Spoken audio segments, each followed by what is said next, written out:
Ngayon pa lang ay nakikilala na po ng taong bayan at ng channel na ito kung sino ang talagang totoo na makabayan, makatao at hindi makasarili. Alam niyo kung bakit? Kasi po lumantad na, lumutang na sa Senado at Kongreso ang ibang mga mambabatas na kaagad-agad ay nagdeklara ng suporta at pabor dito sa priority bill ni Pangulong Marcos Jr.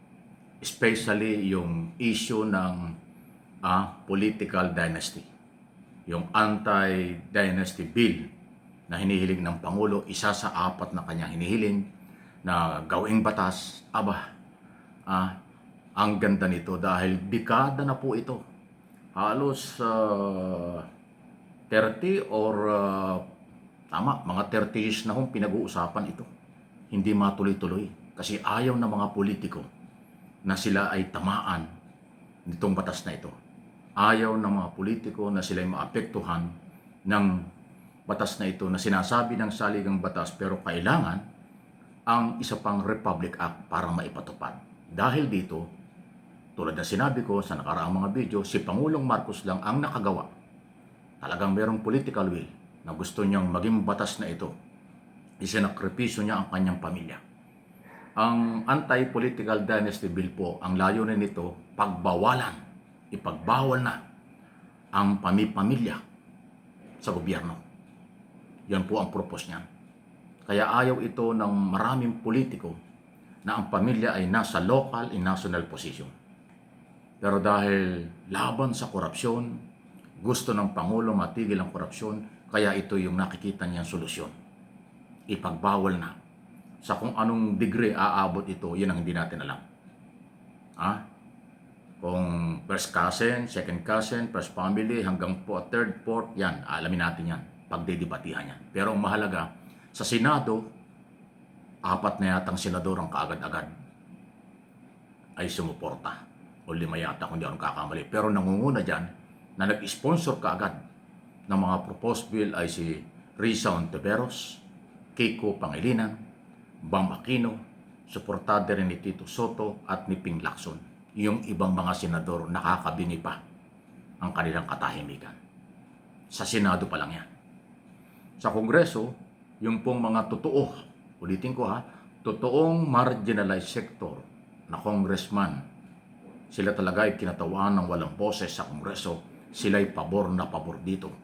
Grupo ni na Congressman Jokno, Laila de Lima, at saka ho yung Makabayan Black at iba pa.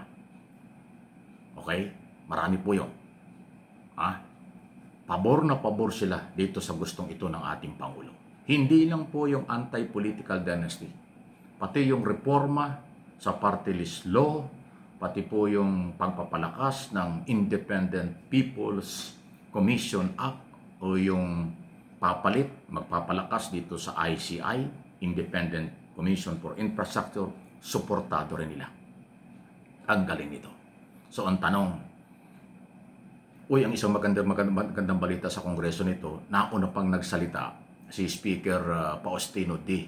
III. Bago nagsalita ang Malacanang na priority bill ito, nauna na si Speaker at sinabi niya, pabor siya, actually siya yung isa sa nag-sponsor, anti-political dynasty. Pagka ganito, gusto ito ng Speaker, marami itong mahihikayat. May pagkakataong maging batas ito. Kasi sa napakarami na naging Speaker, mula pa noong 1987, okay, marami na naging presidente at Speaker of the House, walang nagtulak, walang nag-sponsor sa anti-political dynasty. Kasi nga, pamilya nila ang tatamaan.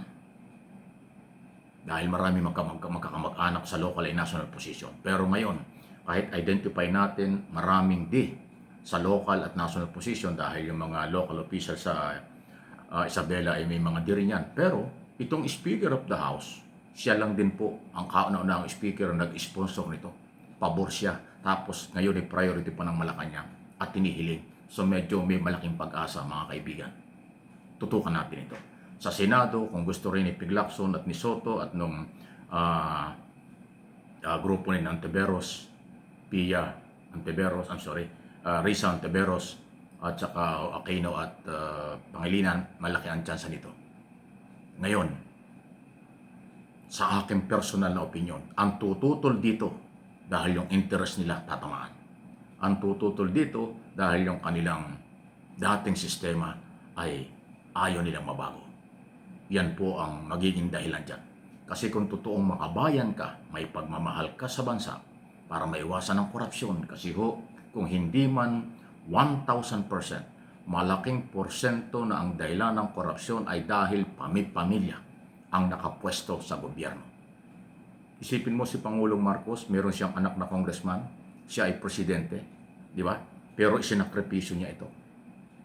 Si Aimee, sabi ng iba kapatid, sabi ng iba hindi, pero sasakripisyo yan. Pagka umabot ng first, second, fourth, 3 o 4th degree ang ipagbabawal dito sa anti-political bill na ito, marami pong pamilyang politiko ang tatamaan. Pero tayo po mga mamamayang Pilipino, dahil maganda ang layunin, suportahan po natin ito. Hindi tayo magsasawang bantayan ito kasi maganda yung plano, labanan ng korupsyon. Ito ang nakitang solusyon ng Office of the President. Kaya siya lang ang gumawa nito. Kung sinuportahan, okay, ang Pangulo ay nag-request na ito ay priority bill, suportado ng Speaker, suportado ng Senate President, ang laki ng tsansa nito. Maniwala po kayo. Ang tututol dito, interest lang nila ang nangingibabaw. Personal interest nila sa kailang pamilya. Kaya, bantayan natin yan. Okay? Any comment, reaction? Samantala, Robin Padilla at Trillanes, umiinit na naman eh. Kasi hindi po matanggap ni Trillanes na yung isang senador, Robin Padilla, ang advice kay Bato de la Rosa ay huwag susuko. Parang huwag kilalanin, huwag susuko, huwag irespeto ang warrant of arrest ng International Criminal Court. Parang ang dating nito, walang pakialam si Robin Padilla sa mga Pilipinong biktima ng human rights violation, crime against humanity. Dahil kaya nagagalit at sinasabi ni Trillanes, anong klaseng senador ito? Walang awa sa Pilipino.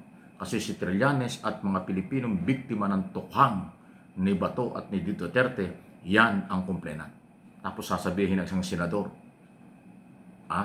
huwag sumuko sa foreign law, huwag sumuko sa warrant of arrest na ito. Ay di pagyurak din sa karapatan ng mga Pilipinong biktima na parang baliwala.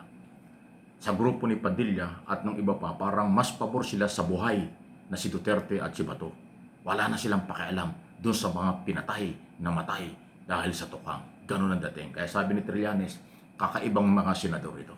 Pero naniniwala siya, sumuko man o hindi, huhulihin at mahuhuli, kailangan panagutin daw si Bato de la Rosa at iba pa sa crime against humanity, kung saan nga ang Magdalo Group ni Senator Trillanes ang unang complainant kasama ang Pilipino noong pang 2017. So, matagal na yan, pero ngayon may pag-asa na. Anong inyong masasabi dyan? Please like and share ang video ito.